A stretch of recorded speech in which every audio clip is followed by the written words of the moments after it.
todos, muchas gracias por estar viendo este vídeo. Hoy vamos a hablar de Inditex. Inditex es una compañía española cotizada en la bolsa española y bueno, hay otras bolsas también mundiales que se dedica al sector de la moda. Incluye marcas desde más adultas, como puede ser Massimo Dutti o Zara incluso, hasta marcas más juveniles como puede ser Pull&Bear. Entre tanto, tiene otras marcas como puede ser Zara Home, que se dedica a la decoración de la casa y a la moda de casa, y otras marcas como ISO, que es un poco más de deporte, sobre todo enfocado al deporte femenino. Es decir, además de esto tiene otras marcas, pero incluye toda la gama de moda. La idea que tiene un poco la compañía en esa parte es seguir al cliente a lo largo de todos los pasos de su vida hasta que termina, digamos, eligiendo todo este tipo de marcas a lo largo de su ciclo de vida. Las marcas en general tienen un alto posicionamiento en España, bueno, internacionalmente también lo están consiguiendo, es decir, son muy conocidas. No hace falta incluso hablar de ellas. Zara, por ejemplo, tiene muchas localizaciones abiertas alrededor del mundo, que es un poco la más completa y con la que empezó la compañía. Y bueno, hoy vamos a tratar un poco qué es la situación bursátil de la compañía, qué le está pasando, qué no le está pasando y sobre todo en base a los últimos resultados que presentó la compañía. Lo primero de todo es que si nos vamos al gráfico, la compañía ha estado estos últimos años muy cerca de superar sus máximos, alrededor de los 55 euros. Sin embargo, tras la presentación de los resultados y 2 o 3 semanas antes, como ya se sabe, que al final hay gente que pues va viendo las previsiones, se va anticipando un poco a lo que pueden ser los resultados siempre. Además, hicieron una presentación allá por diciembre, enero, hablando un poco de los resultados preliminares, de los trimestrales, y ya pintaba un poco la situación parecida a la que es ahora. Pues bueno, con la presentación de resultados anuales, la compañía cayó ese día, creo que alrededor de un 7%, y bueno, pues ahora mismo está en torno a los 46 euros. Ha pasado de esos 55 a los 46, es decir, una caída del 18-20%. Es cierto que llegó a tocar los 44,20, 44,30, pero bueno, la compañía, en líneas generales, es una compañía muy sólida, muy potente, y cuando nos vamos a verlo en los gráficos se ve claramente. O sea, la compañía ha ido subiendo a lo largo del tiempo, aunque sí que es cierto que, bueno, la compañía en general ha tenido siempre, ante la presentación de resultados, por diversos motivos que trataremos más adelante, siempre ha tenido una sensación de caídas esos días. ¿Por qué? Porque realmente lo que pasa es que el mercado siempre tiene la duda de cuánto puede crecer esta compañía. La compañía sigue creciendo y creciendo y creciendo, pero claro, se instala el miedo y cuando hay cierta ralentización de esos crecimientos, el mercado la penaliza de una forma bastante agresiva. Le suele pasar a este tipo de compañías del sector moda, la verdad, porque al final ese es uno de los indicadores más importantes, cómo crecen las ventas y cómo crecen los márgenes, por ejemplo, también. Bueno, ahora vamos a pasar a la base, después de haber visto un poco el gráfico y hablar de la compañía, vamos a pasar a la base del análisis fundamental de la misma. Los números de cómo está funcionando la empresa, de qué le está pasando, cuál es la situación global. Lo primero de todo que tenemos que ver es que la empresa tiene unos márgenes muy altos, sobre todo el margen bruto. Ha seguido una línea bastante ascendente, en torno al 50 y el 60%, es decir, que realmente de cada euro que gana la empresa bruto está ganando 60 céntimos o sobre los 50 céntimos. Es decir, para el sector moda, algo muy alto. Sí que es verdad que el margen neto no es tan alto, porque bueno, ahí tienes que ir descontándole un tipo de costes, otro tipo de tal, incluyendo los impuestos, por ejemplo, y se te puede ir a unos márgenes un poquito más bajos y más realistas.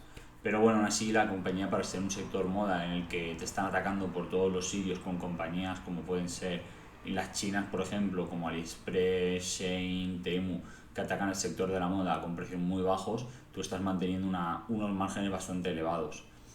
¿Y por qué es eso? Porque es la mayor pregunta que tenemos aquí. Lo primero de todo es que la logística que hay dentro del grupo y de la compañía es muy buena. O sea, tienen centros logísticos en poblaciones y lugares muy importantes, digamos, de la localización española y europea.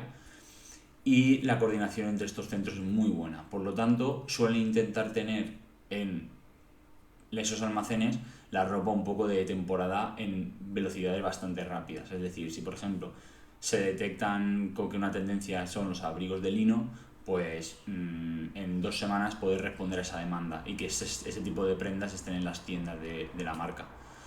Lo que le hace muy ágil, lo hace muy ágil, además de tener incluso una cantidad estratosférica de tiendas, como estarás viendo ahora mismo, lo hace de una manera muy ágil. Hablando un poco de las tiendas, la compañía viene cerrando las tiendas y localizándose, digamos, en las partes más importantes del territorio español y europeo y mundial, pero sí que es verdad que viene con una cierta reducción de tiendas. Esto per se no es malo, eso hay que decirlo. ¿Por qué? Porque al final indica de que estás teniendo eficiencia, que no estás queriendo sobrecrecer, que estás diciendo, mira, estas tiendas no son rentables, van fuera, estas tiendas son rentables, seguimos, apostamos por ellas. Además, dentro de las propias tiendas ha habido un cambio de imagen muy grande. Si alguien ha ido a un Zara últimamente, verá que ha cambiado muchísimo. De hecho, una de las cosas más interesantes para mí, que bien vimos en la última presentación, además de los números, fue que van a implementar un modelo de cajas automáticas, es decir, que tú puedas pagar dentro de la tienda poniendo la prenda, pagando con tarjeta, con efectivo y boom, ya está. No tienes ni que hacer cola ni que hacer nada. Entonces le das mucha más agilidad al pago. Algo que es de agradecer, sobre todo en periodos donde este tipo de tiendas tienen más ajereteo, como puede ser navidades, rebajas, ese tipo de situaciones. Por lo tanto, en cuanto al negocio, los márgenes, las ventas han ido creciendo, como estás viendo ahora mismo, han ido creciendo a un ritmo bastante constante.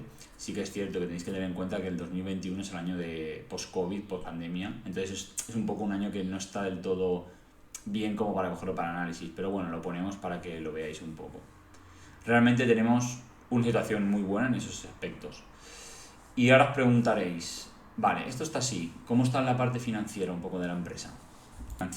La compañía presenta una buena situación financiera, la verdad. Tiene una política bastante buena en cuanto al tipo de riesgo que puede asumir, de las deudas que tiene y demás. Otra parte importante a tener en cuenta son los dividendos. Por ejemplo, una parte, digamos, considerable de la tesis o la posible tesis de inversión es que la compañía ha ido incrementando el dividendo de una manera constante. De hecho, este año va a haber un dividendo extraordinario. Y bueno, es la idea, digamos, de devolverle el valor a los accionistas. Sí que es cierto que en España la recompra de acciones no está muy a la orden del día. Es una política que a mí me gusta mucho porque al final en Estados Unidos sobre todo se ha visto que son muy buenas para los rendimientos de las acciones, porque al final esas acciones se convierten en empresas caníbales, es decir, se van recomprando a sí mismas con la caja y el efectivo que tienen. Por lo tanto, va subiendo poco a poco y ya vas creando una inercia del precio de la acción. Sí que es cierto que aquí en España pues no se lleva tanto y se lleva mucho más la política por dividendos, porque al final digamos que el rentismo, la forma así, vamos, de ingresos pasivos es muy habitual en España. Por lo tanto, la compañía se centra en retribuir al accionista de esa parte y es algo positivo que lo vaya subiendo constantemente. Por ejemplo, para que tengáis en cuenta, va a haber un dividendo extraordinario de 0,85 céntimos, creo, y es algo es un porcentaje bastante alto dentro del precio de la acción. Bueno, hablando un poquito más ya, entrando más al barro, vamos a ver qué ha pasado un poquito más en los resultados de la empresa en la última presentación que ha tenido, el porqué del batacazo. Hablando un poquito más de la actualidad, de cómo está la empresa a día de hoy, vemos una cosa muy sencilla y es que la presentación de resultados no ha sentado bien al mercado. Vamos a analizar un poquito las causas. La primera de todas es que al final el free cash flow de la empresa se ha reducido este año. Es algo que no suele gustar a los mercados, como podemos ver y estaremos viendo.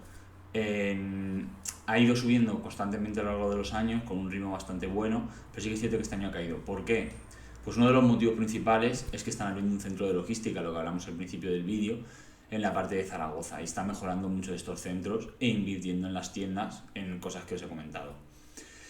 La verdad es que la inversión en CAPEX, que es lo que nos estábamos viendo y lo que me quería referir con todo esto, ha sido mucho más alta. De hecho, se ha duplicado de un año para otro. Eso ha hecho que salga muchísimo efectivo de la empresa, algo que no suele gustar al mercado, porque el mercado entiende que tú estás sobreinvirtiendo, sobre todo es cuando duplicas tu CAPEX. Pero no tiene por qué ser así. La realidad es que no tiene por qué ser así, porque al final una empresa necesita invertir para crecer. Es cierto que, bueno, el accionista siempre quiere el dinero en su bolsillo, no quiere el dinero en inversiones que cree que pueden ser riesgosas. Pero, sinceramente, al final la empresa tiene que seguir creciendo, tiene que buscar esos márgenes, aguantarlos, subirlos. Y bueno, todo este tipo de inversiones yo las veo de una forma positiva. Creo que es verdad que el mercado ha penalizado de una manera muy exigente por esa caída en el free cash flow. Pero bueno, yo personalmente diría también que la acción sí que venía cotizando en unos múltiplos muy exigentes. En cuanto al PER, en cuanto a otro tipo de gráficas que estarás viendo de tipos de valoración, alrededor de los 55 o 50 euros de acción, incluso llegó un poquito más a los 56 o de cara a los 60 en un supuesto de crecimiento del precio.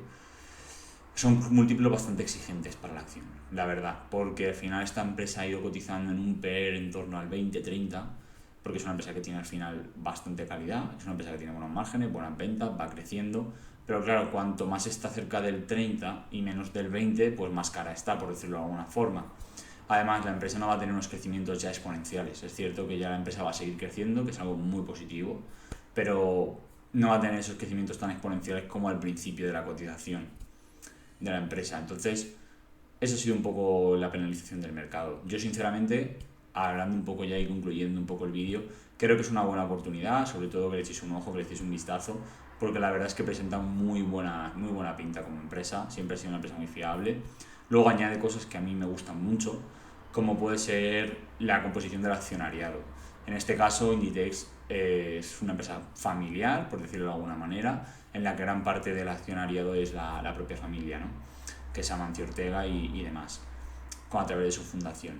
Es algo muy bueno. ¿Por qué? Porque al final a mí me gusta invertir en empresas que el propietario o la propietaria sea alguien que se está jugando el dinero en esa propia empresa. Porque al final lo va a sentir mucho más. Si la empresa cae un 7% o cae un 10% o sube un 10%, pues tú vas a tomar decisiones en torno a esa situación. Sin embargo, pues cuando un directivo o cuando un presidente de una empresa no tiene ni siquiera acciones de la empresa, pues está totalmente desincentivado. Además de esto, sinceramente creo que en el mercado de la moda es una empresa muy resiliente que ha aguantado mucho tipo de tendencias. Incluso vemos que aun estando la presencia de las marcas chinas o de marcas europeas como H&M, la empresa está en una situación muy buena. Por ejemplo, hablando un poco de H&M, H&M es todo lo contrario. H&M ahora mismo está en una situación bastante compleja en bolsa y también compleja en cuanto a compañía, cerrando tiendas con procesos de ERES, con procesos de despidos. En definitiva, yo para mí creo que Inditex tiene un rumbo muy marcado, va viento en popa, va bien y podría ser una buena opción, una buena recomendación de compra si vosotros lo veis claro. Sí que es cierto que tenéis que hacer los números, tenéis que verlo, como siempre digo, pero bueno, yo dejo aquí mis impresiones y espero que os haya gustado el vídeo. Si tenéis alguna duda o demás, yo lo responderé encantado. Muchas gracias y nos vemos en la siguiente.